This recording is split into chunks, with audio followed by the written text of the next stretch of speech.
এই মুহূর্তে একেবারে খবরের শিরোনামে উঠে এসেছে আরজি কর মেডিকেল কলেজ এবং হাসপাতাল। কি ঘটতো এই আরজি কর মেডিকেল কলেজ হাসপাতালের ভেতরে? একটি অডিও ভাইরাল হয়েছে। একজন মহিলা ডাক্তার, তার কিছু অডিও মেসেজ এই মুহূর্তে আমাদের হাতে এসে পৌঁছেছে। যদিও তার নিরাপত্তার স্বার্থে তার নাম আমরা গোপন রাখছি এবং তার ভয়েস আমরা একটু অন্যরকম করার চেষ্টা করেছি, যাতে তার কথা কোনোভাবেই বা তার নাম কোনোভাবেই বাইরে না আসে, কারণ পুরো বিষয়টার সঙ্গে তার নিরাপত্তাও জড়িত। কি ভয়ঙ্কর ঘটনা!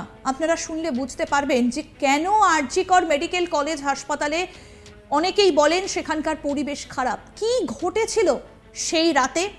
কারা কারা সেই ঘটনার সঙ্গে যুক্ত ছিলেন, সেই প্রশ্নটা যখন উঠে আসছে, কেন সেখানে এই ধরনের ঘটনাগুলো ঘটতো এবং আরও মারাত্মক বেশ কিছু অভিযোগ উঠে আসছে আরজি কর মেডিকেল কলেজ ও হাসপাতালের বিরুদ্ধে। সেখানে নাকি সেক্স র্যাকেট চলতো, এমনকি বাইরে থেকে সেখানে যৌনকর্মী নিয়ে আসা হতো, সেখানে আরও খারাপ খারাপ কাজ চলতো, ওষুধের কালোবাজারি চলতো বলেও কিন্তু সেই অডিও মেসেজে শোনা যাচ্ছে। ভাইরাল হয়েছে এই অডিও মেসেজ, আপনাদেরকে এবার আমরা শোনাবো, কিন্তু একটু তার গলার স্বর আমরা পরিবর্তন করতে বাধ্য হয়েছি। তার নাম আমরা জানি, কিন্তু সেটা তার নিরাপত্তার স্বার্থে একজন দায়িত্বশীল মানুষ হিসেবে তার নাম আমরা প্রকাশ করতে পারি না। আসুন শোনাই তার সেই ভয়েস মেসেজ। কি ঘটেছিল সেদিন রাতে, এক মহিলা ডাক্তারের ভয়েস মেসেজ আপনাদের শোনাই। এত কষ্ট হচ্ছে ভিতরে যে হসপিটালে বসে থাকতে পারছি না, আমাদের সব ডাক্তাররা সবাই খুব ডিস্টার্বড। আজকে তো ওপিডি বন্ধ রাখা হয়েছে। অ্যাকচুয়ালি যেটা ঘটেছে সেটা হচ্ছে, আমি শুনে তো বিশ্বাস করতেও নিজেকে কেমন লাগছে রে। প্রত্যেকটা আমাদের ওয়েস্ট বেঙ্গলের প্রত্যেকটা মেডিকেল কলেজে, বিশেষ করে কলকাতার সরকারি মেডিকেল কলেজগুলোর প্রিন্সিপালরা, ডিপার্টমেন্টাল হেডরা, প্রিন্সিপালরা বিশেষ করে, তারা পাশ করানোর জন্য স্টুডেন্টদের কাছে রীতিমতো টাকা নেয়। যেসব স্টুডেন্টরা, ইন্টার্নরা, পিজিটিরা যারা ভালো করে ক্লাস করে না বা থিসিস তারা জমা দেবে, পিজিতে তো থিসিস জমা দিতে হয়, তো যারা MBBS final year final pass করবে না, সাপ্লি পাইয়ে দেবে, ইন্টার্নের কমপ্লিশন দেবে না, ইন্টার্ন হওয়ার পর কমপ্লিশন না দিলে তারা রেজিস্ট্রেশন নাম্বার পাবে না, এই সমস্ত ভয় দেখিয়ে টাকা পয়সা নেয়। সমস্ত জায়গাতেই এটা আছে। এর মধ্যে সব থেকে নিকৃষ্টের থেকেও নিকৃষ্টতম হচ্ছে সন্দীপ ঘোষ, প্রিন্সিপাল, যে তোর আমাদের কি বলে আরজি কর মেডিকেল কলেজে। সেখানে ভাব যে ওনার একটা বিশাল নেক্সাস ছিল, যাতে উনি বেশ কিছু ইন্টার্ন, হাউস স্টাফ এদেরকে দিয়ে ওই নেক্সাসটা চালাতেন। তারা ওখানে একটা সেক্স র্যাকেট চালাতো, তারা একটা ড্রাগ র্যাকেট চালাতো। ড্রাগ র্যাকেট মানে ওই যে ওটাতে বলেছে না, ড্রাগ মানে শুধু ওই হেরোইন আর ব্রাউন সুগারের ড্রাগ খাওয়া বা মদ খাওয়া নয়। ড্রাগ মানে হচ্ছে যে কম দামে, কম টাকায় যে ওষুধ পাওয়া যায়, যে ওষুধ না জল ভগবান জানে, সেই ওষুধের কোটি কোটি টাকায় যে টেন্ডার বেরোতো, তার সেই ওষুধ নিয়ে ওষুধ কোম্পানিগুলোর কাছ থেকে কোটি কোটি টাকা, সেই সমস্ত টাকার একটা বড় অংশ যেত পার্টি ফান্ডে। বুঝতেই পারছিস তাহলে, সেই জন্য পার্টির একদমই কাছের উনি, পার্টির মানে একদম খোদ ওপর লেভেলের, একদম আসল জায়গাকার কাছে। তো এবার উনি এই যে নেক্সাসটা চালাতেন, তাতে রীতিমতো কোন ইন্টার্নকে উনি পাশ করাবেন, কোন পিজিটেকে উনি থিসিস কমপ্লিট করাবেন, সেগুলো সব ভয় দেখিয়ে টাকা নিতেন। আর তার হয়ে কাজ করতো ওই ইন্টার্ন হাউস স্টাফের একটা পুরো বড় নেক্সাস। এবার এই মেয়েটির যে পিজিটি, মেয়েটি অত্যন্ত ভালো, সে তার থিসিসটা কমপ্লিট করাবে না বলে হুমকি দিচ্ছিল। সে এটা জানতে পেরে গিয়ে বলেছিল যে আমি এরকম কোনোভাবেই মেনে নেব না, আমি এর বিরুদ্ধে আমি যাবো এবং আমি এর বিরুদ্ধে সব ফাঁস করে দেবো। তখন তাকে রীতিমতো ধমক দেওয়া হচ্ছিল। এটা চলছিল লাস্ট 6 মান্থস ধরে। 6 মাস ধরে তাকে হুমকি দেওয়া, তার প্রতি বেশি বেশি, প্রথমের দিকে কি করছিল, অত্যাচার করছিল। কিরকম, বেশি বেশি করে নাইট ডিউটি দিচ্ছে, at a stress 36 hours duty, বেশি বেশি করে নাইট, বেশি বেশি করে খাটানো, এবং এগুলো সব জানে ডিপার্টমেন্টাল হেড, চেস্টের যে ডিপার্টমেন্টাল হেড সেও জানে, সিনিয়র পিজিটিরা সবাই জানে। প্রিন্সিপালের নির্দেশেই হচ্ছে এবং ওনার নেক্সাসের ছেলেমেয়েরাই কাজ করছে। তারা 6 মাস ধরে এটা করেছে, করার পরও যখন ওকে আটকাতে পারেনি তখন কি করেছে, ওই দিনকে ওরা ঠিক করেছে যে দিনটাতে এই ঘটনাটা ঘটেছে সেদিন কতখানি প্ল্যান্ড এবং গট আপ গেম দেয়। সেই দিন ওই ঘরে ওই সেমিনার রুমে প্রত্যেক দিনই 4 তলার আরো অনেকেই যারা সিনিয়র পিজিটি বা জুনিয়র পিজিটি তারা কিন্তু বিশ্রাম নিতে যেত, অনেকেই ওই ঘরে যেত। সেই দিনকে ও একা ওকে বলেছে তুমি ঘুমিয়ে পড়ো, ওকে একা রেখে এসেছে, বাকিরা কাউকে যেতে দেয়নি, বলেছে ওই ঘরে আজকে ঘটনা ঘটছে, মানে কাজ হচ্ছে, ওই ঘরে কেউ যাবে না। ওই ঘরে সেই দিনকে ওর সাথে যখন খাওয়া দাওয়া করেছে বাকি 4 জন, সেই 4 জনের মধ্যে একটি মেয়ে পর্যন্ত ছিল। সে কিরকম মেয়ে চিন্তা কর, এরা ডাক্তার না জানোয়ার জানি না, আমি জানোয়ার বললেও জানোয়ারদের অপমান করা হয়, কারণ জানোয়ার সমাজে এরকম কাজ হয় না, তো ডাক্তার না কি আমি বলতে পারবো না। সেই ইন্টার্ন মেয়েটি আরেকটি ইন্টার্নের গার্লফ্রেন্ড, তো তার সাথে ওই পিজিটি মেয়েটি প্রচুর ঝগড়া হয়েছে। ঝগড়া হওয়ার পরে তারা তো হুমকি টুমকি দিয়ে চলে গেছে, দিয়ে তারা বলেছে তুমি ঘুমো। এবার ও তো আর জানি না, ভালো মনে শুতে এসেছে। তারপরে তারা গিয়ে মদ টদ খেয়েছে, 7-8 জন মিলে চড়াও হয়েছে, এবং তোরা জানিস যে প্রথমে তার হাত দুটোকে দুপাশে 2 জন ধরে রেখেছে এবং সেই কাজে সেই মেয়েটিও সাহায্য করেছে, ইন্টার্ন মেয়েটি।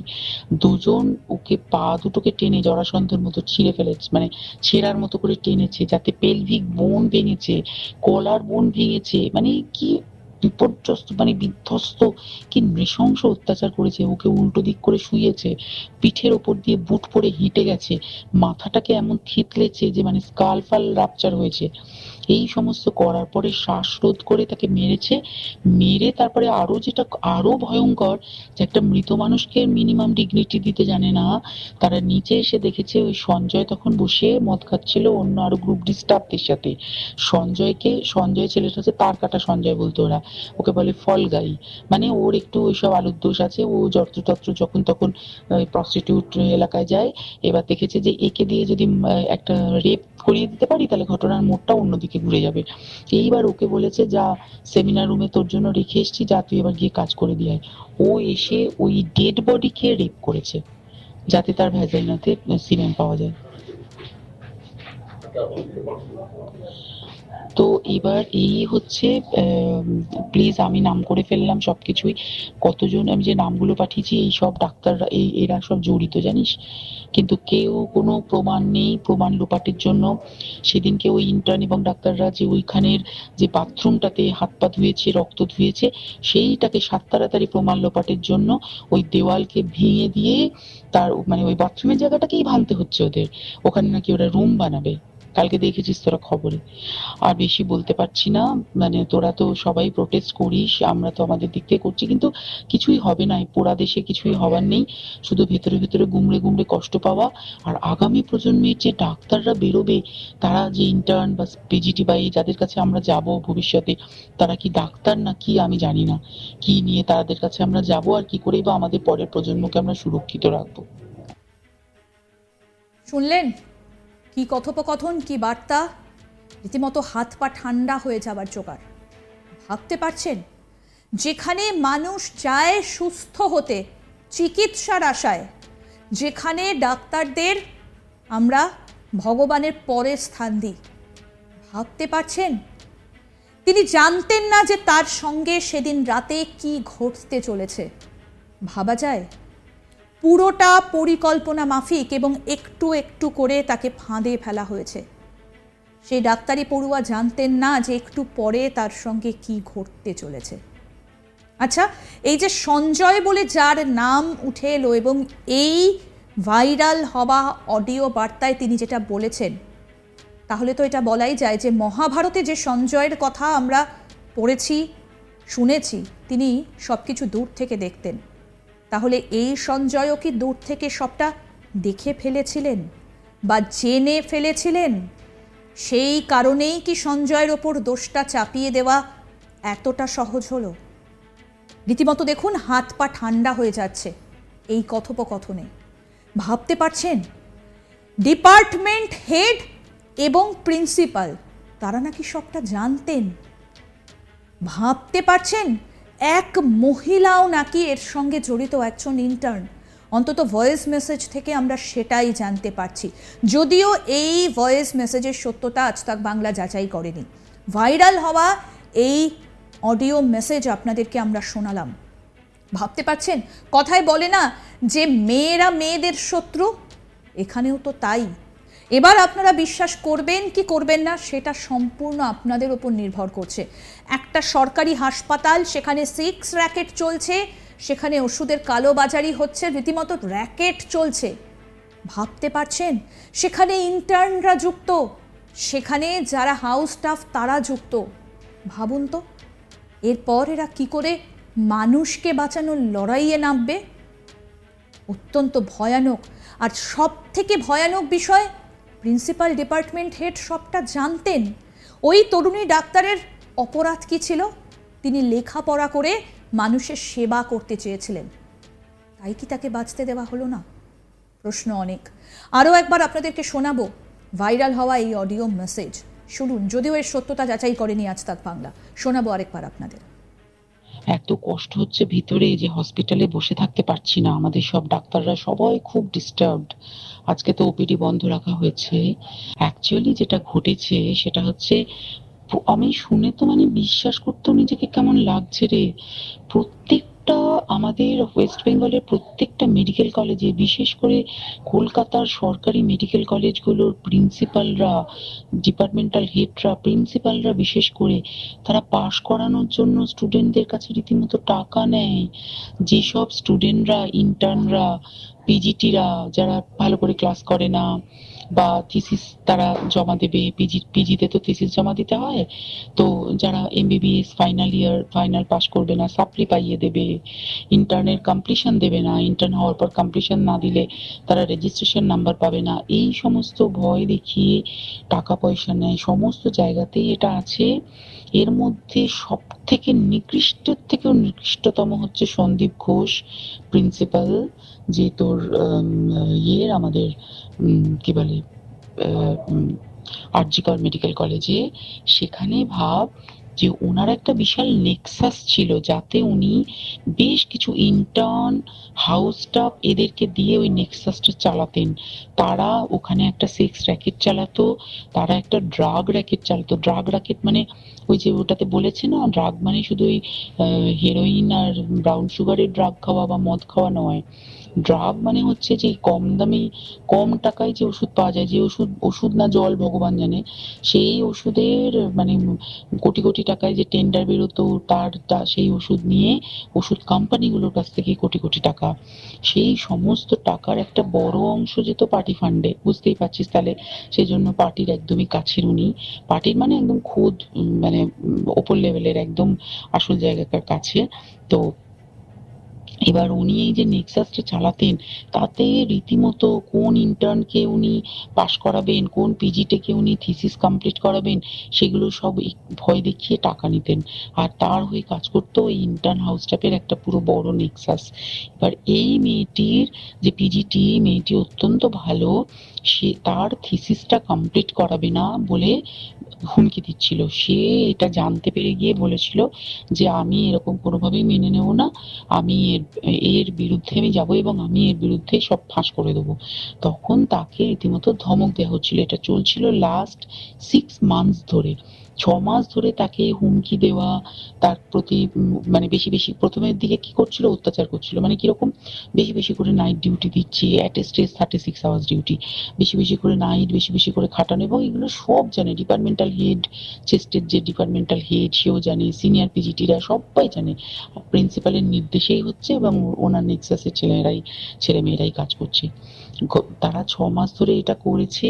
করার পরও যখন ওকে আটকাতে পারেনি, তখন কি করেছে, ওই দিনকে ওরা ঠিক করেছে, যে দিনটাতে এই ঘটনাটা ঘটেছে সেদিন কতখানি প্ল্যান্ড এবং গট আপ গেম দেয়। সেই দিন ওই ঘরে, ওই সেমিনার রুমে প্রত্যেক দিনই 4তলার আরো অনেকেই যারা সিনিয়র পিজিটি বা জুনিয়র পিজিটি, তারা কিন্তু বিশ্রাম নিতে যেত, অনেকেই ওই ঘরে যেত। সেই দিনকে ও একা, ওকে বলেছে তুমি ঘুমিয়ে পড়ো, ওকে একা রেখে এসেছে। বাকিরা কাউকে যেতে দেয়নি, বলেছে ওই ঘরে আজকে ঘটনা ঘটছে, মানে কাজ হচ্ছে, ওই ঘরে কেউ যাবে না।